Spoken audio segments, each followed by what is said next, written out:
Hi all, welcome to PSC mentor. PSC മെൻറ്ററിൻ്റെ പുതിയൊരു വീഡിയോയിലേക്ക് എല്ലാവർക്കും സ്വാഗതം. അപ്പം അസിസ്റ്റൻറ്റ് പ്രിസൺ ഓഫീസർ എക്സാം ഇങ്ങനെ അടുത്തുകൊണ്ടിരിക്കുകയാണ്.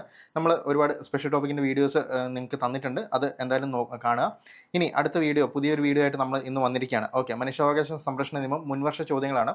ഓക്കെ, മുൻവർഷ ചോദ്യങ്ങൾ എത്രത്തോളം ഇമ്പോർട്ടൻ്റ് ആണെന്ന് ഞാൻ പറഞ്ഞ് നിങ്ങൾക്ക് അറിയേണ്ട ആവശ്യമില്ല. ബിക്കോസ് എപ്പോഴും റിപ്പീറ്റഡ് ആയിട്ടും അതിലെ കണ്ടന്റ് ആയാലും അതിലെ ഒരു ഏരിയ ആയാലും എല്ലാം റിപ്പീറ്റഡ് ആയിട്ട് വീണ്ടും വീണ്ടും ചോദിക്കുന്ന ഒരു രീതി PSC ഉണ്ട്. സോ ഇപ്പോഴും ഒരു എക്സാമിന് പോകുമ്പം അതിൻ്റെ PVQs നോക്കുക എന്നുള്ളത് വളരെ ഇമ്പോർട്ടൻ്റ് ആണ്. സോ അതിലേക്ക് നിങ്ങളെ ഹെൽപ്പ് ചെയ്യാൻ വേണ്ടിയിട്ടാണ് ഈ വീഡിയോ ആയിട്ട് നമ്മൾ വന്നിട്ടുള്ളത്. സോ ഒട്ടും സമയം കളയാതെ ടോപ്പിക്കിലേക്ക് പോവാം. ഓക്കെ, ആദ്യത്തെ ക്വസ്റ്റ്യൻ, സർവ്വദേശീയ മനുഷ്യാവകാശ ദിനം എന്നാണെന്നാണ് ചോദ്യം. ഓക്കെ, എന്നായിരിക്കും നമ്മൾ എപ്പോഴും പഠിക്കുന്നതാണ്, ഡിസംബർ 10 കേട്ടോ. സോ സർവ്വദേശീയ മനുഷ്യാവകാശ ദിനം ഡിസംബർ 10, അത് ഒരു കാരണവശാലും മറക്കരുത്. ഓക്കെ, നമ്മുടെ 1948 ഡിസംബർ 10 ഐക്യരാഷ്ട്രസഭ മനുഷ്യാവകാശ പ്രഖ്യാപനം അംഗീകരിച്ചതിൻ്റെ ഓർമ്മയ്ക്കായിട്ടാണ് ഈ ദിനം ആഘോഷിക്കുന്നത് എന്നുള്ള ഓർത്തിരിക്കാം. Universal declaration of human rights എന്ന് പറഞ്ഞ ഒരു മനുഷ്യാവകാശ പ്രഖ്യാപനം ഉണ്ടായിരുന്നു 1948. അത് ഡിസംബർ 10 അഡോപ്റ്റ് ചെയ്ത് അതിൻ്റെ ഒരു ഓർമ്മ പുതുക്കലാണ് നമ്മുടെ ഡിസംബർ 10 എപ്പോഴും നമ്മൾ മനുഷ്യാവകാശ ദിനമായിട്ട് ആചരിക്കുന്നത് എന്നുള്ളത് ഓർത്തിരിക്കുക.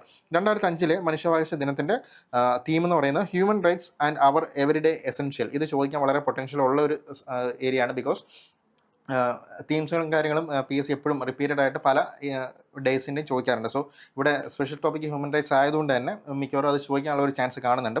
അപ്പം ഹ്യൂമൻ റൈറ്റ്സ് എവരിഡേ എസെൻഷ്യൽ എന്നാണ് 2025 തീം എന്നുള്ള ഓർത്തിരിക്കുക. മനുഷ്യാവകാശങ്ങൾ നമ്മുടെ നിത്യജീവിതത്തിലെ അടിസ്ഥാന ആവശ്യകതകൾ എന്നുള്ളതാണ് അതിൻ്റെ മലയാളം വേർഷൻ.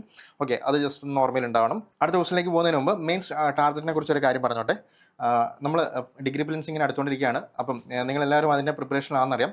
ഓക്കെ, മെയിൻസ് അത് കഴിഞ്ഞിട്ട് മെയിൻസ് നമുക്ക് 2 മാസം ഉള്ളൂ അല്ലേ. അപ്പം പ്രിലിംസ് കഴിഞ്ഞിട്ട് മെയിൻസ് നോക്കാമെന്ന് പറഞ്ഞാൽ അതൊരു പ്രാക്ടിക്കലി നല്ലൊരു രീതിയല്ല. അപ്പം അതിലേക്ക് നിങ്ങളെ ഹെൽപ്പ് ചെയ്യാൻ വേണ്ടി പ്രിലിംസ് കം മെയിൻസ് ബാച്ചായിട്ട് നമ്മൾ വന്നിട്ടുള്ളതാണ്. അതാണ് മെയിൻസ് ടാർഗറ്റ് എന്ന് പറയുന്നത്. സോ അതിലേക്ക് നിങ്ങൾക്ക് ജോയിൻ ചെയ്യാൻ താല്പര്യം ഉണ്ടെങ്കിൽ താഴെ കാണുന്ന നമ്പറിൽ വിളിക്കുക. കേസ് മെൻറ്ററിലേക്ക് നിങ്ങൾക്ക് ജോയിൻ ചെയ്യാൻ പറ്റും. ഓക്കെ, സോ അടുത്ത ദിവസത്തിലേക്ക് പോകാം. ദേശീയ മനുഷ്യാവകാശ കമ്മീഷൻ ചെയർപേഴ്സണായി നിയമിക്കപ്പെടുന്ന വ്യക്തിയുടെ ഔദ്യോഗിക കാലാവധി എത്രയാണെന്നാണ് ചോദ്യം. ഇത് ഒരുപാട് തവണ ചോദിച്ചിട്ടുള്ളതാണ്. എത്ര വർഷമാണ്? 3 വർഷമാണെന്നുള്ള ഓർത്തിരിക്കുക. ദേശീയ മനുഷ്യാവകാശ കമ്മീഷൻ ചെയർപേഴ്സണായി നിയമിക്കപ്പെടുന്ന വ്യക്തിയുടെ ഔദ്യോഗിക കാലാവധി 3 വർഷം അല്ലെങ്കിൽ 70 വയസ്സ് വരെയാണ് എന്നുള്ളത് ഓർത്തിരിക്കുക. 70 വയസ്സ് വരെയാണ് എന്നുള്ളത് ഓർത്തിരിക്കുക. സോ അത് ഇമ്പോർട്ടൻ്റ് ആണ്. നമുക്ക് മുന്നേ അത് 5 വർഷമാണ്. 2019 അമെൻമെൻറ്റിൻ്റെ ഒക്കെ സമയത്താണ് പിന്നീട് അത് മാറ്റമൊക്കെ വന്നതെന്നുള്ളത് ഓർത്തിരിക്കുക. ഓക്കെ, കാലാവധി 3 വർഷം 70 വയസ്സ് തികയുന്നവരെയാണ്. 2019 ഭേദഗതിക്ക് മുന്നേ വരെ ഇവരുടെ കാലാവധി 5 വർഷമായിരുന്നു എന്നുള്ളതും ഓർത്തിരിക്കാം. ഓക്കെ, കാലാവധി പൂർത്തിയാക്കിയ ശേഷം ചെയർപേഴ്സൺ അംഗങ്ങൾക്ക് പുനർനിയമനത്തിന് അർഹതയുണ്ട് എന്നുള്ളത് ഓർത്തിരിക്കാം. പക്ഷേ 70 വയസ്സെന്നുള്ള ഇത് കഴിഞ്ഞാൽ അർഹതയൊന്നും ഉണ്ടാവില്ല. ബട്ട് അതിന് മുമ്പാണെങ്കിൽ വീണ്ടും അർഹതയുണ്ട്, പുനർനിയമനത്തിന് അർഹതയുണ്ട് എന്നുള്ളതും ഓർത്തിരിക്കുക. ഇനി നിയമിക്കുന്ന ആരാ? ഇന്ത്യൻ പ്രസിഡന്റ് ആണ് ഇവർ നിയമിക്കുന്നത് എന്നുള്ള ഓർത്തിരിക്കണം. ഇമ്പോർട്ടൻ്റ് ആണ്. ഓക്കെ, ഒരു സെലക്ഷൻ കമ്മിറ്റി ഉണ്ട്, അത് ഭയങ്കര ഇമ്പോർട്ടൻ്റ് ആയിട്ട് പഠിച്ചിരിക്കേണ്ടതാണ്. ഓക്കെ, പ്രധാനമന്ത്രി സമിതിയുടെ അധ്യക്ഷനായിട്ട് വരുന്നുണ്ട്. ഒരു 6 അംഗ സമിതിയാണെന്നുള്ള ഓർത്തിരിക്കാം. ലോകസഭ സ്പീക്കർ വരും. രാജ്യസഭ ഡെപ്യൂട്ടി ചെയർമാൻ ഉണ്ട്. ലോകസഭയിലെ പ്രതിപക്ഷ നേതാവ്, രാജ്യസഭയിലെ പ്രതിപക്ഷ നേതാവ്, പിന്നെ ആഭ്യന്തരമന്ത്രി, സ്ലൈഡിൻ്റെ താഴെയായി പോയി, ആഭ്യന്തരമന്ത്രി ഉണ്ടാവും, ഹോം മിനിസ്റ്ററും കൂടി ഉണ്ടാവും എന്നുള്ളത് ഓർത്തിരിക്കാം. ഓക്കെ, സോ പ്രധാനമന്ത്രി അധ്യക്ഷനായിരിക്കും. ലോകസഭ സ്പീക്കർ ഉണ്ടാവും. രാജ്യസഭയുടെ സ്പീക്കർ ഉണ്ട്, മീൻസ് ചെയർമാൻ ഉണ്ടല്ലോ, ബിക്കോസ് അത് വൈസ് പ്രസിഡന്റ് ആണ്. അല്ല, വൈസ് പ്രസിഡന്റ് അങ്ങനെ സെലക്ഷൻ കമ്മിറ്റിയുടെ ഒന്നും മെമ്പറായിട്ട് വരില്ല. അപ്പം അവിടെ നമുക്ക് രാജ്യസഭ ഡെപ്യൂട്ടി ചെയർമാനാണ് ഉണ്ടാവുക എന്നുള്ള ഓർത്തിരിക്കുക. പിന്നെ 2 സഭകളുടെയും ഓപ്പോസിഷൻ ലീഡർ ഉണ്ടാവും. ലോകസഭയിലെ പ്രതിപക്ഷ നേതാവും രാജ്യസഭയിലെ പ്രതിപക്ഷ നേതാവും ഉണ്ടാവും. പിന്നെ ഹോം മിനിസ്റ്ററും കൂടി ഉണ്ടാവും എന്നുള്ളത് ഓർത്തിരിക്കുക. അങ്ങനെ തന്നെ അങ്ങ് കണക്ട് ചെയ്ത് അങ്ങ് പഠിക്കുക എന്നുള്ളതാണ്. ഓക്കെ, സോ അത് ഇമ്പോർട്ടൻ്റ് ആണ്. ഇത് ഒരുപാട് തവണ PSC ചോദിച്ചിട്ടുണ്ട്. സോ ഈ ഒരു ഏരിയ കറക്റ്റായിട്ട് പഠിക്കണം. പ്രധാനമന്ത്രി അധ്യക്ഷൻ, ലോകസഭ സ്പീക്കർ, പിന്നെ രാജ്യസഭ ചെയർമാൻ അല്ല ഡെപ്യൂട്ടി ചെയർമാൻ ആയിരിക്കും ഉണ്ടാവുക. പിന്നെ 2 സഭകളുടെയും ഓപ്പോസിഷൻ ലീഡേഴ്സ്, പിന്നെ ഒരു നമ്മുടെ ഹോം മിനിസ്റ്ററും കൂടി ഉണ്ടാവും എന്നുള്ളത് ഓർത്തിരിക്കുക. അങ്ങനെ 6 അംഗ സമിതിയാണ് ഈ സെലക്ഷൻ കമ്മിറ്റി എന്നുള്ള ഓർത്തിരിക്കുക. ഇന്ത്യൻ പ്രസിഡന്റാണ് പിന്നീട് അപ്പോയിന്റ് ചെയ്യുന്നത്. ഓക്കെ, സോ 3 വർഷം. അടുത്ത ക്വസ്റ്റ്യൻ, കസ്റ്റഡി മരണങ്ങൾ എത്ര മണിക്കൂറിനുള്ളിൽ മനുഷ്യാവകാശ കമ്മീഷന്റെ മുൻപാകെ ബന്ധപ്പെട്ട ഏജൻസികൾക്ക് റിപ്പോർട്ട് ചെയ്യണം? ഇത് ക്വസ്റ്റ്യൻ ആയിട്ട് വന്നതാണ്. 24 മണിക്കൂറാണെന്നുള്ള ഓർത്തിരിക്കുക. കസ്റ്റഡി മരണങ്ങൾ 24 മണിക്കൂറിനുള്ളിൽ മനുഷ്യാവകാശ കമ്മീഷന്റെ മുമ്പാകെ ബന്ധപ്പെട്ട ഏജൻസികൾ റിപ്പോർട്ട് ചെയ്യണം എന്നുള്ള ഓർത്തിരിക്കുക. 24 മണിക്കൂറാണ്, അത് ഓർത്തിരിക്കണം. ഓക്കെ, അടുത്ത ക്വസ്റ്റ്യൻ, മനുഷ്യാവകാശ ലംഘനമാകുന്നുവെന്ന് ആരോപിക്കപ്പെടുന്ന പ്രവൃത്തി ചെയ്തത് മുതൽ എത്ര വർഷം കഴിഞ്ഞ ശേഷം ഒരു സംഗതിയിലും കമ്മീഷനോ സംസ്ഥാന കമ്മീഷനോ അന്വേഷണ വിചാരണ നടത്താൻ പാടുള്ളതല്ല? ഈ ടൈം ലൈൻ ഭയങ്കര ഇമ്പോർട്ടൻ്റ് ആണ്. ഒരു മനുഷ്യാവകാശ കമ്മീഷൻ ഒരു കേസ് എടുക്കുകയാണെങ്കിൽ അതിൻ്റെ ടൈം പീരീഡ് വളരെ ഇമ്പോർട്ടൻ്റ് ആണ്. എത്ര കാലാവധിക്ക് മുന്നേ ഉള്ളതാണെങ്കിൽ അവിടെ അത് എടുക്കാൻ പറ്റില്ല, അല്ലെങ്കിൽ അതിനുള്ള ഒരു അധികാരം ഇല്ല എന്നുള്ള ഓർത്തിരിക്കുക. അത് 1 വർഷമാണെന്നുള്ള ഓർത്തിരിക്കുക. 1 വർഷം മുന്നേ ഉള്ള കേസുകൾക്കൊന്നും നമ്മുടെ മനുഷ്യാവകാശ കമ്മീഷന് റിപ്പോർട്ട് എടുക്കാനൊന്നും പറ്റില്ല എന്നുള്ള ഓർത്തിരിക്കുക. അത് ഇമ്പോർട്ടൻ്റ് ആണ്. 1 വർഷമാണ് ആ കാലാവധി. അതിന് മുന്നേ ഉള്ള കേസുകളാണെങ്കിൽ അവിടെ വാലിഡ് അല്ല എന്നുള്ള ഓർത്തിരിക്കുക. ഓക്കെ, സോ അത് ഇമ്പോർട്ടൻ്റ് ആയിട്ട് പഠിച്ചിരിക്കണം. ഇനി 5ാമത്തെ ക്വസ്റ്റ്യൻ, മനുഷ്യാവകാശങ്ങളെക്കുറിച്ചുള്ള പൊതു പ്രഖ്യാപനം universal declaration of human rights ഐക്യരാഷ്ട്രസഭയുടെ പൊതുസഭ പാസ്സാക്കി അംഗീകരിച്ച് എന്നാണ്? നമ്മൾ നേരത്തെ പറഞ്ഞായിരുന്നു ഡിസംബർ 10, 1948. അതുകൊണ്ടാണ് ഡിസംബർ 10 നമ്മൾ ലോക മനുഷ്യാവകാശ ദിനമായിട്ട് ആചരിക്കുന്നത്, വേൾഡ് ഹ്യൂമൻ റൈറ്റ്സ് ഡേ ആയിട്ട് നമ്മൾ ആചരിക്കുന്നത് എന്നുള്ളതും ഓർത്തിരിക്കുക. ഓക്കെ, അടുത്ത ക്വസ്റ്റ്യൻ, NHRC ചെയർപേഴ്സൺ ഉൾപ്പെടെ എത്ര അംഗങ്ങൾ ഉൾക്കൊള്ളുന്നു? NHRC അതായത് national human rights commission chairperson ഉൾപ്പെടെയാണ് ചോദിച്ചിരിക്കുന്നത്. എത്ര അംഗങ്ങൾ ഉൾക്കൊള്ളുന്നു എന്നുള്ളതാണ് ഇമ്പോർട്ടൻ്റ് ആയിട്ട് പഠിച്ചിരിക്കാം. 6 അംഗങ്ങളാണ്. ചെയർപേഴ്സൺ പ്ലസ് 5 അംഗങ്ങളാണ് മൊത്തം ഉള്ളത്. സോ ഇവിടെ ഉൾപ്പെടെയാണ് ചോദിച്ചിട്ടുള്ളത്. സോ ടോട്ടൽ 6 അംഗങ്ങളാണ് ഇവിടെ ക്വസ്റ്റ്യൻ്റെ ആൻസർ ആയിട്ട് വരിക. പ്ലസ് 7 എക്സ് ഒഫീഷ്യോ മെമ്പേഴ്സും കൂടി നമുക്കുണ്ടെന്നുള്ളത് ഓർത്തിരിക്കുക. എക്സ് ഒഫീഷ്യോ മെമ്പേഴ്സും കൂടി നമ്മുടെ മനുഷ്യാവകാശ കമ്മീഷൻ, ദേശീയ മനുഷ്യാവകാശ കമ്മീഷൻ മെമ്പേഴ്സായിട്ട് വരും എന്നുള്ളത് ഓർത്തിരിക്കുക. അപ്പോൾ 1 + 5 + 7 എന്നുള്ളതാണ് ആ ഒരു ഇത് വരുന്നത്, ഒരു സ്ട്രക്ചർ വരുന്നത്, അല്ലെങ്കിൽ കോമ്പോസിഷൻ വരുന്നത് എന്നുള്ളത് ഓർത്തിരിക്കുക. ഓക്കെ, സോ ഇവിടെ ചോദിച്ച ചോദ്യത്തിന് ഉത്തരം 6 ആണ്. ചെയർപേഴ്സൺ ഉൾപ്പെടെ എത്ര അംഗങ്ങൾ ഉൾക്കൊള്ളുന്നു ചോദിച്ചാൽ അത് 6 ആണ്. ബാക്കിയുള്ളവരെ എക്സ് ഒഫീഷ്യോ ആണ്. അത് ഞാൻ വഴിയെ പറഞ്ഞുതരാം ആരൊക്കെയാണെന്നുള്ളത്. ഓക്കെ, സോ ചെയർപേഴ്സൺ യോഗ്യത ആരാണെന്ന് ചോദിച്ചാൽ സുപ്രീം കോടതിയുടെ ചീഫ് ജസ്റ്റിസ് വിരമിച്ചതാണ്, അല്ലെങ്കിൽ സുപ്രീം കോടതി ജഡ്ജി ആയിരുന്ന വ്യക്തി. ഓക്കെ, മുന്നേ അത് 2019 മുന്നേ സുപ്രീം കോടതി ചീഫ് ജസ്റ്റിന് മാത്രമാണ്, വിരമിച്ച സുപ്രീം കോടതി ചീഫ് ജസ്റ്റിന് മാത്രമേ ആകാൻ പറ്റുള്ളായിരുന്നു. പിന്നീട് ആ അമെൻമെന്റിന് ശേഷം സുപ്രീം കോടതി ജഡ്ജി, വിരമിച്ച സുപ്രീം കോടതി ജഡ്ജിക്കും കൂടി ആകാൻ പറ്റും എന്നുള്ള പ്രൊവിഷൻ വന്നു എന്നുള്ള ഓർത്തിരിക്കുക. സോ ഇതാണ് ഇമ്പോർട്ടൻ്റ് ആയിട്ട് ചെയർപേഴ്സൺ ആകാനുള്ള യോഗ്യത എന്നുള്ളത് കറക്റ്റായിട്ട് പഠിച്ചിരിക്കുക. അത് കാരണം ക്വസ്റ്റൻ ആയിട്ട് വന്നിട്ടുണ്ട്. ഓക്കെ, ഇനി 5 ഫുൾ ടൈം മെമ്പേഴ്സാണ് നമുക്കുള്ളത്. 1ാമത്തെ അംഗം സുപ്രീം കോടതിയിൽ നിലവിലുള്ളതോ വിരമിച്ചതായ ഒരു ജഡ്ജി അടുത്ത അഡീഷണൽ അംഗമായിട്ട് വരും. 2ാമത്തെ അംഗമായിട്ട് വരുന്നത് ഹൈക്കോടതിയിലെ നിലവിലുള്ളതോ വിരമിച്ചതോ ആയ ചീഫ് ജസ്റ്റിസ് ആണ്. ഓക്കെ, അതായത് ഏതെങ്കിലും ഹൈക്കോടതിയിൽ വിരമിച്ചതോ നിലവിലുള്ളതോ ചീഫ് ജസ്റ്റിസ് ഫുൾ ടൈം മെമ്പറായിട്ട് വരും. പിന്നെ മറ്റ് 3 അംഗങ്ങളും ഉണ്ടാവും. മനുഷ്യാവകാശ വിഷയങ്ങളിൽ പ്രായോഗിക അറിവോ പരിചയമുള്ള വ്യക്തികളാണ്. ഈ 3 അംഗങ്ങളിൽ ഒരാൾ നിർബന്ധമായിട്ടും വനിതയായിരിക്കണം. സോ ഇങ്ങനെയാണ് ആ കമ്പോസിഷൻ വരുന്നത്. അതായത് 5 പേരിൽ ഒരാൾ നിർബന്ധമായിട്ടും വനിതയായിരിക്കണം എന്നുള്ളതാണ് മീൻസ് ഇത് നമ്മുടെ നിയമം പറയുന്നതെന്നുള്ളത് ഓർത്തിരിക്കുക. അങ്ങനെ മൊത്തം 1 + 5 മെമ്പേഴ്സാണ് ഫുൾ ടൈം മെമ്പേഴ്സ്. ബാക്കി 7 എക്സ് ഒഫീഷ്യൽ മെമ്പേഴ്സും കൂടി ഉണ്ടെന്നുള്ളത് ഓർത്തിരിക്കുക. ഓക്കെ, 7 എക്സ് ഒഫീഷ്യൽ മെമ്പേഴ്സ് ആരൊക്കെയാണെന്നാണ്. എക്സ് ഒഫീഷ്യൽ എന്ന് പറഞ്ഞാൽ ഇവരെന്ന് പറഞ്ഞാൽ നമ്മുടെ മാർജിനലൈസ്ഡ് കമ്മ്യൂണിറ്റി ഉണ്ടല്ലേ, അവരുടെ ആ കമ്മ്യൂണിറ്റീസിന് വേണ്ടിയുള്ള കമ്മീഷൻ്റെ അധികാരികളെയാണ് നമ്മൾ ഇതിലേക്ക് എക്സ് ഒഫീഷ്യൽ മെമ്പേഴ്സായിട്ട് വരുന്നത്. അപ്പം ആ കമ്മീഷൻ്റെ ഹെഡായിട്ട് ആര് വരുന്നോ അവർ ഓട്ടോമാറ്റിക്കലി ഇതിലെ മെമ്പറായിട്ട് മാറും എന്നുള്ളതാണ്, അല്ലാതെ അപ്പോയിൻറ്റ് ചെയ്യപ്പെടുകയല്ല. സോ അതുകൊണ്ടാണ് എക്സ് ഒഫീഷ്യൽ മെമ്പേഴ്സ് എന്ന് പറയുന്നത് എന്നുള്ള ഓർത്തിരിക്കുക. അപ്പോൾ അതിൽ 7 എണ്ണം ദേശീയ മനുഷ്യാവകാശ കമ്മീഷൻ അധ്യക്ഷൻ വരും, ദേശീയ പട്ടികജാതി കമ്മീഷൻ അധ്യക്ഷൻ വരും, ദേശീയ പട്ടികവർഗ കമ്മീഷൻ അധ്യക്ഷൻ വരും, ദേശീയ ന്യൂനപക്ഷ കമ്മീഷൻ അധ്യക്ഷൻ വരും, ദേശീയ പിന്നോക്ക വിഭാഗ കമ്മീഷൻ അധ്യക്ഷൻ ഉണ്ടാവും, ദേശീയ ബാലാവകാശ കമ്മീഷൻ അധ്യക്ഷനും ഉണ്ടാവും, ഭിന്നശേഷിക്കാർക്ക് വേണ്ടിയുള്ള ചീഫ് കമ്മീഷണറും ഇതിൽ അംഗമായിരിക്കും എന്നുള്ളത് ഓർത്തിരിക്കാം. സോ ഇതെല്ലാം തന്നെ മാർജിനലൈസ്ഡ് ആയിട്ട് നമുക്ക് സ്പെഷ്യൽ പ്രൊവിഷൻസ് ഒക്കെ കോൺസ്റ്റിറ്റ്യൂഷൻ അടക്കം കൊടുത്തിട്ടുള്ള ആൾക്കാർക്ക് വേണ്ടിയിട്ടുള്ള കമ്മീഷൻസ് ആണ്. സോ അതിൻ്റെ ഹെഡുകളാണ് ഇതിൻ്റെ എക്സ് ഒഫീഷ്യൽ മെമ്പേഴ്സ് ആയിട്ട് വരിക എന്നുള്ളത് ചോദിച്ചിട്ടുണ്ട്. സോ ഇത് ഇമ്പോർട്ടൻ്റ് ആയിട്ട് പഠിച്ചിരിക്കുക. ആ ഒരു മീൻസ് ഐഡിയ ക്ലാരിറ്റി ഉണ്ടായാൽ മതി. അപ്പം എങ്ങനെ ചോദ്യം ചോദിച്ചാലും നമുക്ക് ഉത്തരം കിട്ടും. അതായത് ഫാക്ച്വലി പഠിക്കരുത്, കൺസെപ്ഷ്യലി അറിഞ്ഞിരിക്കുക. മാർജിനലൈസ്ഡ് സൊസൈറ്റിക്ക് വേണ്ടിയുള്ള അല്ലെങ്കിൽ അത്തരം ആൾക്കാർക്ക് വേണ്ടിയുള്ള കമ്മീഷൻസിൻ്റെ ഹെഡ് മാത്രമായിരിക്കും ഇതിൻ്റെ എക്സ് ഒഫീഷ്യൽ മെമ്പേഴ്സ് ആയിട്ട് വരിക. പലപ്പോഴും ക്വസ്റ്റിൽ വന്നിട്ടുണ്ടായിരുന്നു നിയമമന്ത്രിയൊക്കെ എക്സ് ഒഫീഷ്യൽ മെമ്പേഴ്സ് ആയിട്ട് വരുമെന്നുള്ളത്. അത് തെറ്റാണ്. ഇത് ഇങ്ങനെ തന്നെ ക്ലാരിറ്റിയോടുകൂടി പഠിച്ചാൽ നമുക്ക് അങ്ങനത്തെ ക്വസ്റ്റ്യൻസ് ആൻസർ ചെയ്യാൻ പറ്റും. സോ ആ ഒരു ക്ലാരിറ്റി ഉണ്ടാവണം. ഓക്കെ, അടുത്ത ക്വസ്റ്റ്യൻ. സോ ഓക്കെ, 6 അംഗങ്ങളാണ്, നേരത്തെ ഉത്തരം പറഞ്ഞായിരുന്നു. ഓക്കെ, ദേശീയ മനുഷ്യാവകാശ കമ്മീഷനുമായിട്ട് ബന്ധപ്പെട്ട ശരിയായ പ്രസ്താവന ഏതെന്നാണ്? കമ്മീഷന് ശിക്ഷ വിധിക്കാനുള്ള അധികാരമില്ല. ഓക്കെ, അധികാരമില്ല. ശരിയാണോ? ശരിയാണ്. ഗവൺമെന്റിനോട് ശുപാർശ ചെയ്യാനുള്ള അധികാരം മാത്രമേ ഉള്ളൂ. അതും ശരിയാണ്. കമ്മീഷൻ നടത്തിയ അന്വേഷണത്തിന്റെ അടിസ്ഥാനത്തിൽ നടപടികൾക്ക് ആരംഭിക്കാൻ കോടതിയോട് ശുപാർശ നൽകാം. ഇതും ശരിയാണ്. കമ്മീഷൻസ് എപ്പോഴും റെക്കമെൻഡേഷൻ മീൻസ് അങ്ങനത്തെ ഒരു പ്രൊവിഷൻസ് ആയിരിക്കും. അവർക്ക് ശിക്ഷ വിധിക്കാനുള്ള അവകാശമൊന്നും പൊതുവേ കിട്ടാറില്ല. ഓക്കെ, അപ്പം കമ്മീഷൻസ് എല്ലാം റെക്കമെൻഡറി ആയിരിക്കും പൊതുവെ. അവർ ഗവൺമെൻറ്റ്സിനോടും ജുഡീഷ്യറിയോടൊക്കെ റെക്കമെൻഡ് ചെയ്യുകയാണ് ചെയ്യുക. അതിനനുസരിച്ച് പിന്നെ ഗവൺമെൻറ് ജുഡീഷ്യറിക്ക് ആയിരിക്കും അതിൻ്റെ ബാക്കിയുള്ള കാര്യങ്ങൾ ചെയ്യുക എന്നുള്ള ഓർത്തിരിക്കുക. സോ ഇവിടെ ആൻസർ ഓൾ ദ എബോവ് ആണ് എന്നുള്ളത് ഓർത്തിരിക്കണം. ഓക്കെ, സംസ്ഥാന മനുഷ്യാവകാശ കമ്മീഷനുമായി ബന്ധപ്പെട്ട പ്രസ്ഥാനങ്ങൾ ശരിയായ കണ്ടെത്തുക. സംസ്ഥാന മനുഷ്യാവകാശ കമ്മീഷനാണ്. 1993 ഡിസംബർ 11 സംസ്ഥാന മനുഷ്യാവകാശ കമ്മീഷൻ നിലവിൽ വന്നു. തെറ്റാണ്. ഓക്കെ, ചെയർപേഴ്സൺ ഉൾപ്പെടെ 3 അംഗങ്ങൾ മാത്രമാണ് കമ്മീഷനുള്ളത്. ഇത് ശരിയാണ് കേട്ടോ. വിരമിച്ച ഹൈക്കോടതി ചീഫ് ജസ്റ്റിസോ ഹൈക്കോടതി ജഡ്ജോ ആയിരിക്കും മനുഷ്യാവകാശ കമ്മീഷൻ അധ്യക്ഷൻ. ഇതും ശരിയാണ്. ഓക്കെ, നമ്മൾ ചെയർപേഴ്സൺ മുകളിൽ എത്രയായിരുന്നു? 1 + 5 ആണ് മുകളിലത്തെ NHRCയുടെ നമ്മുടെ സ്ട്രെങ്ത് എന്ന് പറയുന്നത്. മൊത്തം 6 പേരാണ്. പക്ഷേ താഴെ വരുമ്പം SHRC state human rights commission എന്ന് പറയുമ്പോൾ 1 + 2 മെമ്പേഴ്സാണ്. മൊത്തം 3 പേരായിരിക്കും എന്നുള്ളത് ഓർത്തിരിക്കാം. നേരെ പകുതിയായിട്ട് കുറയും. സോ അങ്ങനെ തന്നെ അത് കണക്ട് ചെയ്ത് പഠിക്കാം. പിന്നെ മുകളിൽ NHRCയുടെ അധ്യക്ഷനായിട്ട് വരുന്ന സുപ്രീം കോടതിയുടെ ചീഫ് ജസ്റ്റിസോ അല്ലെങ്കിൽ ജഡ്ജോ വിരമിച്ച വ്യക്തിയായിരിക്കും. പക്ഷേ ഇവിടെ വരുമ്പോൾ അത് ഹൈക്കോടതിയുടെ സ്റ്റേറ്റ് ആണല്ലോ. അപ്പം സ്റ്റേറ്റിൻ്റെ ഹ്യൂമൻ റൈറ്റ്സ് കമ്മീഷൻ ആകുമ്പം ഹൈക്കോടതിയുടെ വിരമിച്ച ചീഫ് ജസ്റ്റിസോ അല്ലെങ്കിൽ ജഡ്ജോ ആയിരിക്കും എന്നുള്ളതും അങ്ങനെ തന്നെ കണക്ട് ചെയ്ത് പഠിക്കുക. പിന്നെ ഡേറ്റ് എന്ന് പറയുന്നത് 1998 ഡിസംബർ 11 എന്നുള്ള ഓർത്തിരിക്കുക. 1993 ഇവിടെ പറഞ്ഞ പോലെ അല്ല, 1998 ഡിസംബർ 11 നമ്മുടെ സ്റ്റേറ്റ് ഹ്യൂമൻ റൈറ്റ്സ് കമ്മീഷൻ, അതായത് കേരളത്തിൻ്റെ മനുഷ്യാവകാശ കമ്മീഷൻ നിലവിൽ വന്നത് എന്നുള്ളത് ഓർത്തിരിക്കുക. ഇമ്പോർട്ടൻ്റ് ആണ്, ആ വർഷം ഇമ്പോർട്ടൻ്റ് ആണ്, നിർബന്ധമായിട്ടും പഠിച്ചിരിക്കുക, കാരണം ചോദ്യം വരാൻ ചാൻസ് വളരെ വളരെ കൂടുതലാണ്. ഓക്കെ, സോ ഇതൊരു കമ്പാരിസൺ ടേബിളാണ്. ഈ ടേബിൾ അതുപോലെ തന്നെ പഠിച്ചിട്ട് പോകണം. ഓക്കെ, ദേശീയ മനുഷ്യാവകാശ കമ്മീഷനും നമ്മുടെ കേരള മനുഷ്യാവകാശ കമ്മീഷനുമായിട്ട് ബന്ധപ്പെട്ട കമ്പാരിസൺ ടേബിളാണ്.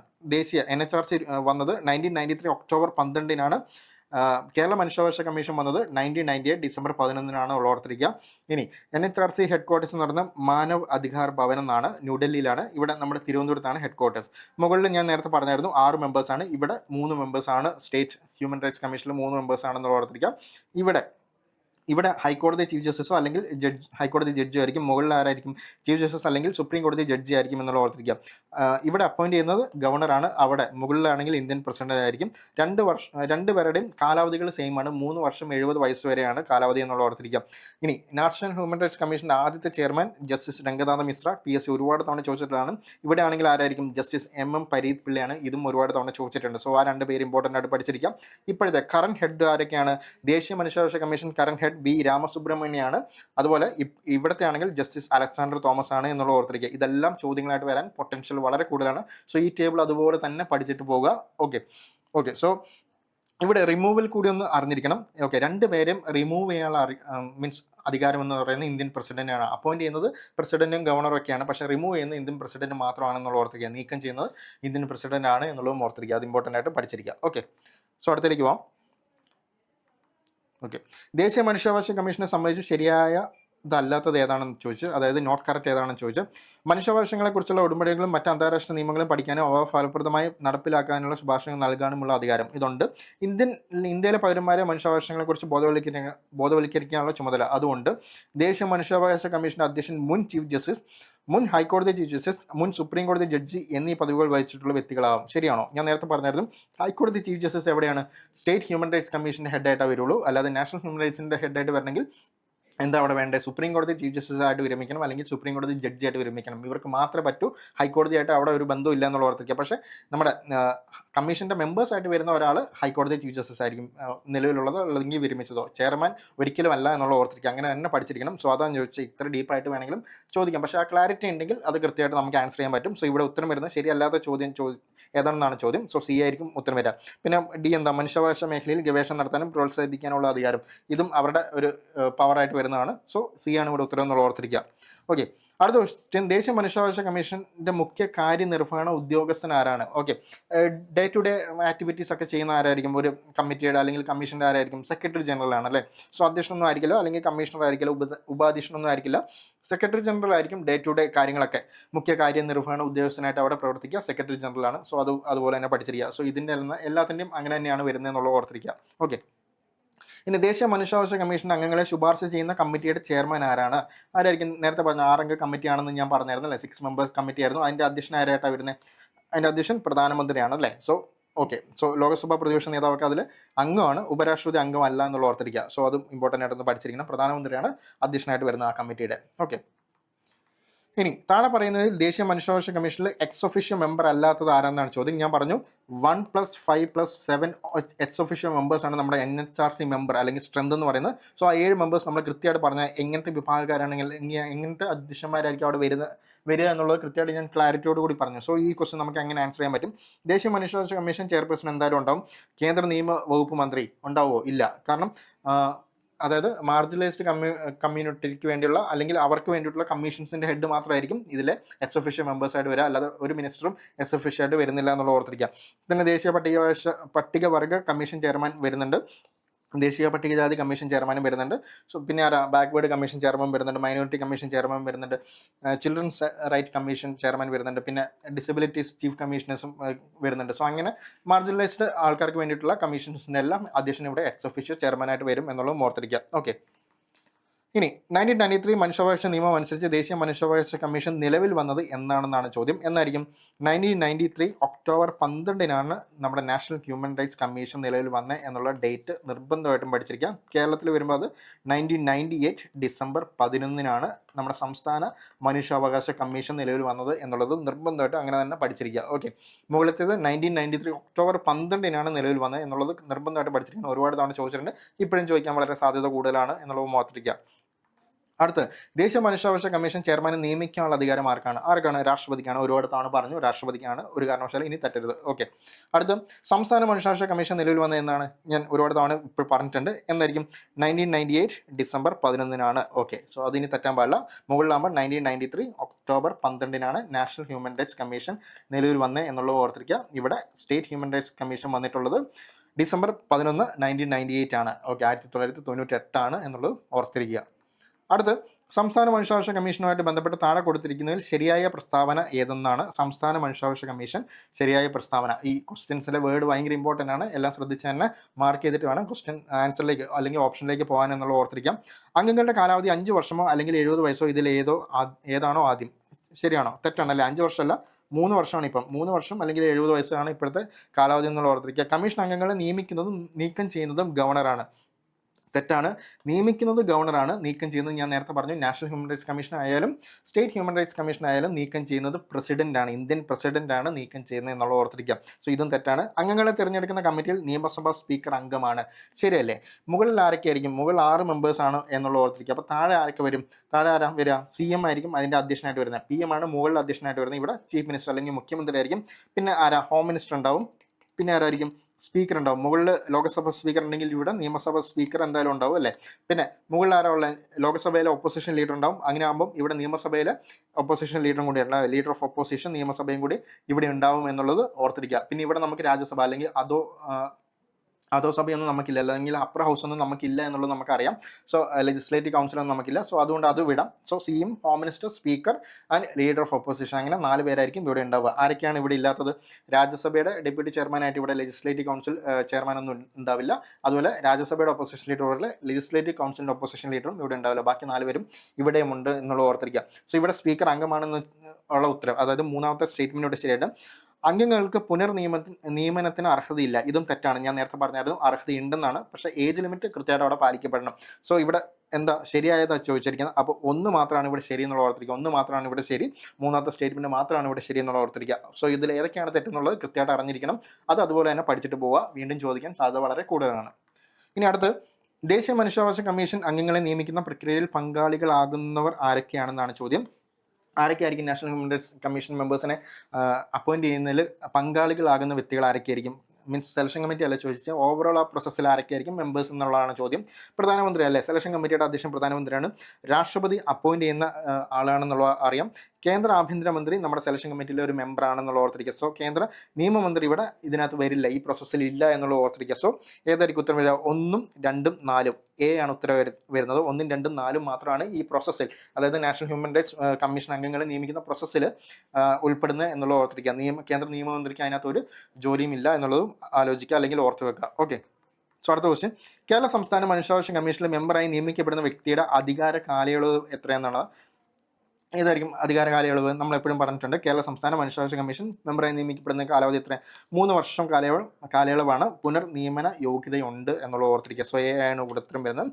3 വർഷമാണ് കാലാവധി. പിന്നെ 70 വയസ്സ് വരെയാണ്. ബട്ട് പുനർനിയമനത്തിന് അർഹതയുണ്ടെന്നും കൂടി ഓർത്തിരിക്കുക. ഓക്കെ, സോ മെയിൻസിൻ്റെ ടാർഗറ്റ് നമ്മളിവിടെ സ്റ്റാർട്ട് ചെയ്തു. മെയിൻസ് ടാർഗറ്റ് പ്രോഗ്രാം നമുക്ക് ഇവിടെ ഉണ്ട്. നിങ്ങൾക്ക് താല്പര്യം ഉണ്ടെങ്കിൽ നമുക്ക് ജോയിൻ ചെയ്യാം. കാരണം പ്രിലിംസ് കഴിഞ്ഞിട്ട് മെയിൻസിലേക്ക് പോകാമെന്ന് പറഞ്ഞാൽ ഒട്ടും പ്രാക്ടിക്കൽ ആയിട്ടുള്ളൊരു വേ അല്ല. ഇപ്പോഴേ ഒരുപാട് പേര് പഠിച്ചു തുടങ്ങിയിട്ടുണ്ട് സീരിയസ് ആയിട്ട്. സോ നിങ്ങൾക്ക് ആ ഒരു രീതിയിൽ ഇൻറ്റൻസ് ആയിട്ട് പ്രിപ്പറേഷൻ മീൻസ് ആവശ്യമുണ്ടെങ്കിൽ KS മെൻറ്റർ നിങ്ങളെ ഹെൽപ്പ് ചെയ്യാൻ റെഡിയാണ്. സോ ജോയിൻ ചെയ്യാൻ താല്പര്യം ഉണ്ടെങ്കിൽ ഈ നമ്പറിലേക്ക് വിളിക്കുക. ഓക്കെ, സോ അടുത്ത ക്വസ്റ്റിലേക്ക് പോകാം. ലോകത്തെ ഏറ്റവും കൂടുതൽ ഭാഷകളിൽ വിവർത്തനം ചെയ്യപ്പെട്ട ഔദ്യോഗിക രേഖ ഏതാണെന്നാണ് ചോദ്യം.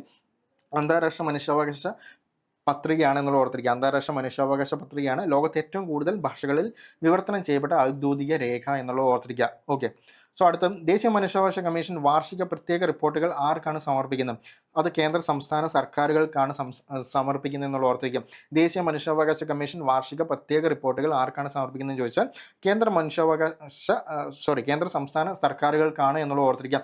ഇതൊരു സ്റ്റാറ്റ്യൂട്ടറി ബോഡിയാണ്. എന്താണ് സ്റ്റാറ്റ്യൂട്ടറി ബോഡി എന്ന് പറഞ്ഞാൽ? നിയമം കൊണ്ട് രൂപീകരിക്കപ്പെടുന്ന ബോഡിനെയാണ്, ഒരു സ്റ്റാറ്റ്യൂട്ട് കൊണ്ട് രൂപീകരിക്കപ്പെടുന്ന ബോഡിയാണ് സ്റ്റാറ്റ്യൂട്ടറി ബോഡി എന്ന് പറയുന്നത്. അപ്പം അത്തരം ബോഡികളെല്ലാം മോസ്റ്റ്ലി കൊടുക്കുന്ന കേന്ദ്ര സർക്കാരിനോ അല്ലെങ്കിൽ സർക്കാരുകൾക്ക്, ഗവൺമെൻറ്റ്സുകൾക്കായിരിക്കും റിപ്പോർട്ട് കൊടുക്കുക. പക്ഷേ അതൊരു കോൺസ്റ്റിറ്റ്യൂഷണൽ ബോഡിയൊക്കെ ആകുമ്പം, അതായത് ഫോർ എക്സാമ്പിൾ ഇപ്പം controller and auditor general, election commission, ഇങ്ങനത്തെ വലിയ വലിയ മീൻസ് കോൺസ്റ്റിറ്റ്യൂഷണലി റെക്കഗ്നൈസ്ഡ് ആയിട്ടുള്ള ബോഡീസ് ഒക്കെ ആകുമ്പോൾ അവർ പ്രസിഡന്റിനായിരിക്കും റിപ്പോർട്ടൊക്കെ കൊടുക്കുക. സോ അങ്ങനെ ഒരു ബേസിക് കണക്ഷൻ ഒന്ന് പഠിച്ചിരുന്ന ഇതുപോലുള്ള ക്വസ്റ്റ്യൻസ് ആൻസർ ചെയ്യാൻ പറ്റും എന്നുള്ളത് ഓർത്തിരിക്കുക. ഓക്കെ. സോ അടുത്ത 1993 ദേശീയ മനുഷ്യാവകാശ കമ്മീഷൻ നിയമത്തിൽ ദേശീയ മനുഷ്യാവകാശ കമ്മീഷനെ കുറിച്ച് നിർവചിക്കുന്ന വകുപ്പ് ഏതാണെന്ന ചോദ്യം. ഓക്കെ, 1993 നമ്മുടെ ദേശീയ മനുഷ്യാവകാശ നിയമം ഉണ്ടല്ലേ.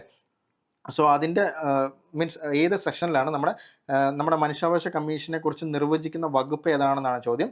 ഓക്കെ, ഡെഫിനിഷനാണ് ചോദിച്ചിരിക്കുന്നത്. സോ വകുപ്പ് 2 സബ് ക്ലോസ് 1 C ആണ് എന്നുള്ള ഓർത്തിരിക്കുക. അത് അതുപോലെ തന്നെ പഠിച്ചിരിക്കുക, ഫാക്ച്വലി തന്നെ ഒന്ന് പഠിച്ചിരിക്കുക. വകുപ്പ് 2 സബ് ക്ലോസ് 1 C ആണ് എന്നുള്ള ഓർത്തിരിക്കുക. ഓക്കെ, ഇനി 1993 മനുഷ്യാവകാശ സംരക്ഷണ നിയമം. Okay, protection of human rights act എന്നാണ് അതിൻ്റെ പേര്. Protection of human rights act important ആയിട്ട് പഠിച്ചിരിക്കുന്നത്. ഇങ്ങനെ തന്നെയാണ് അതിൻ്റെ പേര്, മനുഷ്യാവകാശ സംരക്ഷണ നിയമം 1993 എന്നാണ് ആ നിയമത്തിൻ്റെ പേര്.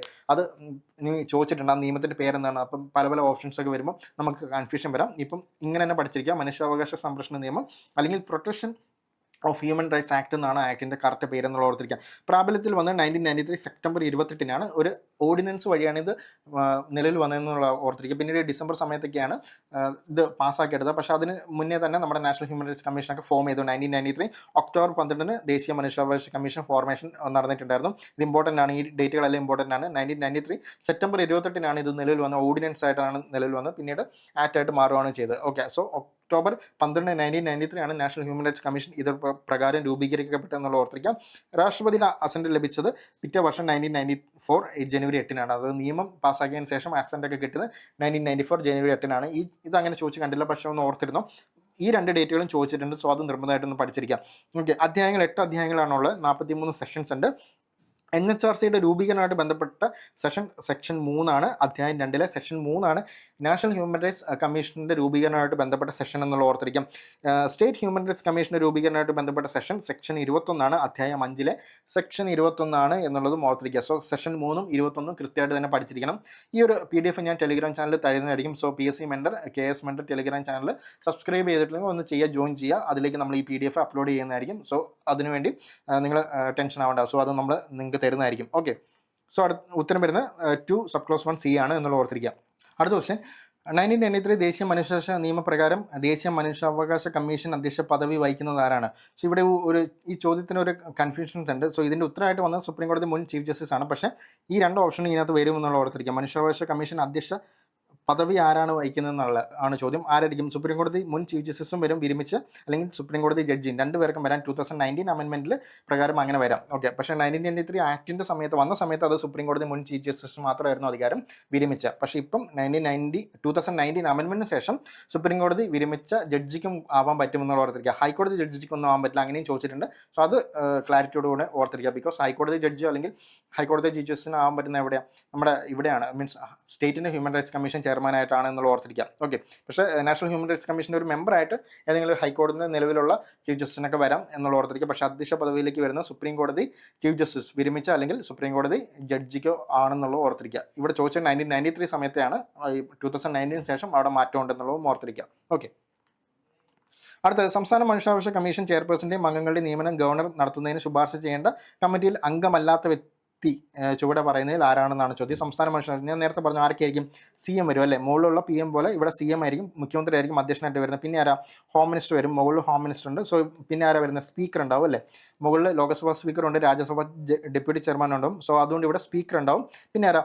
മുകളിൽ ലോക്സഭ ഓപ്പോസിഷൻ ലീഡർ ഉണ്ടാവും, രാജ്യസഭ ഓപ്പോസിഷൻ ലീഡർ ഉണ്ടാവും. ഇവിടെ നിയമസഭ മാത്രമേ ഉള്ളൂ. സോ നിയമസഭയുടെ ലീഡർ ഓഫ് ഓപ്പോസിഷനും കൂടി അവിടെ ഉണ്ടാവും എന്നുള്ള ഓർത്തിരിക്കുക. സോ ഇതിനകത്തുള്ളത് ഇല്ലാത്ത ആരായിരിക്കും? നിയമമന്ത്രിയാണ് ഇല്ലാത്തത് എന്നുള്ള ഓർത്തിരിക്കുക. സോ ഇവിടെ 2 പ്രാവശ്യമായിട്ട് ആ ക്വസ്റ്റ്യൻ വന്നിട്ടുണ്ട്.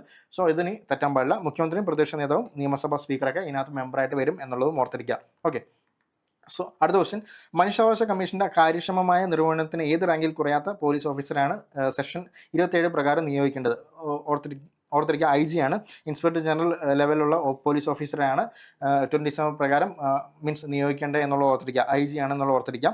ഓക്കെ, ആരോപിക്കപ്പെടുന്ന പ്രവൃത്തി ചെയ്ത തീയതി മുതൽ എത്ര കാലാവധി കഴിഞ്ഞതിന് ശേഷം ഏതൊരു സംഗതിയിലും മനുഷ്യാവകാശ കമ്മീഷൻ അന്വേഷണ വിചാരണ നടത്താൻ പാടുള്ളതല്ല? ഏതാണ് ടൈം പീരീഡ്? ഞാൻ ആദ്യത്തെ ക്വസ്റ്റിനൊക്കെ പറഞ്ഞിട്ടുണ്ടായിരുന്നു 1 വർഷമാണ്. 1 വർഷം മുന്നേ കാലാവധിയുള്ള കേസുകൾക്ക് മനുഷ്യാവകാശ കമ്മീഷൻ അന്വേഷണം നടത്താനുള്ള അവകാശമില്ല എന്നുള്ള ഓർത്തിരിക്കുക. അത് ഇമ്പോർട്ടൻ്റ് ആയിട്ട് പഠിച്ചിരിക്കണം, ഒരുപാട് തവണ ചോദിച്ചിട്ടുള്ളതാണ്. ഓക്കെ, അടുത്ത ക്വസ്റ്റ്യൻ, സംസ്ഥാന മനുഷ്യാവകാശ കമ്മീഷൻ അംഗങ്ങളിൽ പെടാത്തത് ആരാണെന്നാണ് ചോദ്യം. ഓക്കെ, പെടാത്തത് ആരാണ്, മീൻസ് ആരാണ് ഇതിനകത്ത് ഉൾപ്പെടാത്തത് എന്നുള്ളതാണ്.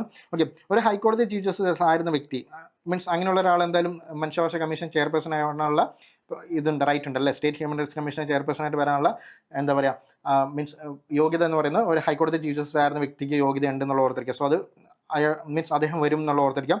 ഒരു ഹൈക്കോടതിയിലെ ജഡ്ജി ആയിരുന്നതോ ആയ വ്യക്തി, സോ അതും വരും. ഓക്കെ, കാരണം ഹൈക്കോടതി ചീഫ് ജസ്റ്റിസോ അല്ലെങ്കിൽ ഹൈക്കോടതി ജഡ്ജിയായിട്ട് വിരമിച്ച ഒരാൾക്ക് സംസ്ഥാന മനുഷ്യാവകാശ കമ്മീഷൻ്റെ ചെയർമാനായിട്ട് വരാൻ പറ്റുമെന്നുള്ള ഓർത്തിരിക്കാം. കുറഞ്ഞത് 7 വർഷമാണ് സംസ്ഥാനത്തെ ജില്ലാ ജഡ്ജി ആയിരുന്ന ഒരു ജില്ലാ ജഡ്ജി. സോ ഇതെന്ന് പറയുന്നത് എന്താ, ഹൈക്കോടതി ജഡ്ജി ആവാനുള്ള ഒരു യോഗ്യതയാണെന്നുള്ള ഓർത്തിരിക്കുക, ഒരു ക്രൈറ്റീരിയ ആണ്. സോ ഇങ്ങനെ ഒരാൾക്കും പറ്റുമെന്നുള്ള ഓർത്തിരിക്കുക. സുപ്രീം കോടതി ജഡ്ജി ആയിരുന്ന ഒരു വ്യക്തിക്ക് സംസ്ഥാന മനുഷ്യാവകാശ കമ്മീഷനിൽ അംഗത്വമൊന്നും ഇല്ല എന്നുള്ള ഓർത്തിരിക്കുക. സോ അത് ആണ് ഇവിടെ മീൻസ് ഉത്തരവായിട്ട് വരുന്നത്. അത് വരില്ല എന്നുള്ള ഓർത്തിരിക്കുക. ബാക്കി 3 വരും. 7 വർഷം എന്നുള്ളത് ഹൈക്കോടതി ജഡ്ജി ആവാനുള്ളൊരു യോഗ്യത ക്രൈറ്റീരിയ ആണെന്നുള്ള ഓർത്തിരിക്കുക. സോ അത് അങ്ങനെ വളരെ ഡീപ്പായിട്ട് ചോദിച്ചൊരു ക്വസ്റ്റനാണ്. സോ ഒന്നും അറിഞ്ഞിരുന്നാൽ മതി. ഓക്കെ, അടുത്ത ക്വസ്റ്റ്യൻ, മനുഷ്യാവകാശ കമ്മീഷന് നേരിട്ടുള്ള അധികാരത്തിൽ വരാത്തത് ഏതാണെന്നാണ് ചോദ്യം. ഏതെങ്കിലും ഒരാളെ അറസ്റ്റ് ചെയ്യുന്നത് ഇത് നേരിട്ട് വരുമോ? മനുഷ്യാവകാശ കമ്മീഷൻ ഒരിക്കലും അറസ്റ്റ് ചെയ്യാനുള്ള പെർമിഷൻ ഒന്നുമില്ല. അവർക്ക് റെക്കമെൻഡ് ചെയ്യാനാണ്. അന്വേഷണം നടത്തി ഇന്ന കാര്യങ്ങൾ മീൻസ് കുറ്റം കാണുവാണെങ്കിൽ ഇന്ന പ്രൊസീജിയേഴ്സ് അവിടെ എടുക്കാമെന്ന് ഗവൺമെൻറ്റിനോട് റെക്കമെൻഡ് ചെയ്യണം, അല്ലെങ്കിൽ ജുഡീഷ്യറി അല്ലെങ്കിൽ പോലീസിനോടൊക്കെ റിപ്പോർട്ട് തേടുകയാണ് ചെയ്യുക. പക്ഷേ അറസ്റ്റ് ചെയ്യാനുള്ള അധികാരമൊന്നും മനുഷ്യാവകാശ കമ്മീഷൻ ഇല്ല എന്നുള്ളത് ലോജിക്കലി തന്നെ അറിഞ്ഞിരിക്കുക. അത് ഫാക്ച്വലി അല്ല, ലോജിക്കലി ഒന്ന് അറിഞ്ഞിരിക്കുക. ഓക്കെ, ഏതെങ്കിലും ഒരാളെ സമൺ ചെയ്യാനും ഹാജരാക്കാനും വിസ്തരിക്കാനും ഒക്കെ പറ്റുന്ന അത് പറ്റും. അന്വേഷണത്തിൻ്റെ ഭാഗമായിട്ട് വിളിച്ചു വരുത്തിയിട്ടൊക്കെ ചോദ്യമൊക്കെ ചെയ്യാനൊക്കെ പറ്റും. ഏതെങ്കിലും പ്രമാണം കണ്ടെത്താനും ഹാജരാക്കാനും ആവശ്യപ്പെടുന്നത് ഇത് പറ്റും. ഏതെങ്കിലും ഓഫീസിൽ നിന്നും ഏതെങ്കിലും ഒരു പൊതുരേഖ പകർപ്പ് എടുക്കാനും പറ്റുമെന്നുള്ള ഓർത്തിരിക്കാം. സോ ഇതൊക്കെ മനുഷ്യാവകാശ കമ്മീഷൻ്റെ ജോലിയിൽ പെടുന്നതാണ്. പക്ഷേ അറസ്റ്റ് ചെയ്യാനൊന്നും പെർമിഷൻ ഇല്ല എന്നുള്ള ഓർത്തിരിക്കാം. ഒരു കമ്മീഷൻ ആണ്, റെക്കമെൻഡറി സ്റ്റാറ്റസ് ഉള്ളൊരു ബോഡിയാണെന്നുള്ള ഓർത്തിരിക്കുക. സോ അത് ആ ക്ലാരിറ്റിയോട് കൂടി പഠിച്ചാൽ ഇങ്ങനത്തെ ക്വസ്റ്റ്യൻസ് വരുമ്പോൾ നമുക്ക് ആൻസർ ചെയ്യാൻ പറ്റും. സോ ഇത്രേ ഉള്ളൂ. അപ്പോൾ thank you, all the best. So ഈ PYQs എല്ലാം തന്നെ കൃത്യമായിട്ട് പഠിക്കുക. അതിൻ്റെ അനാലിസിസും PYQയുടെ ബാക്കി അഡീഷണൽ ഡീറ്റെയിൽസ് ഒക്കെ ഞാൻ ഇതിൽ കൊടുത്തിട്ടുണ്ട്. അപ്പം അത് കൃത്യമായിട്ട് നിങ്ങൾക്ക് PDF ആയിട്ട് ഞാൻ തരുന്നതായിരിക്കും. സോ ടെലിഗ്രാം ഗ്രൂപ്പിൽ PSC mentor and KS mentor Telegram ഗ്രൂപ്പിൽ ജോയിൻ ചെയ്തവരാണെങ്കിൽ ജോയിൻ ചെയ്യുക. അതിനകത്തായിരിക്കും നമ്മളിത് അപ്ലോഡ് ചെയ്യുക. സോ ഇത്രയും ചെറിയൊരു വീഡിയോ ആയിരിക്കും. അപ്പം എല്ലാവരും നല്ല രീതിയിൽ പഠിക്കുക. All the best. അടുത്ത വീഡിയോ ആയിട്ട് നമ്മൾ വരുന്നതായിരിക്കും. റൈറ്റ് ടു ഇൻഫർമേഷൻ ആക്ടിൻ്റെ മുൻവർഷ ചോദ്യങ്ങളായിട്ട് നമ്മൾ വരുന്നതായിരിക്കും. സോ അതുവരെ വെയിറ്റ് ചെയ്യുക. Thank you very much.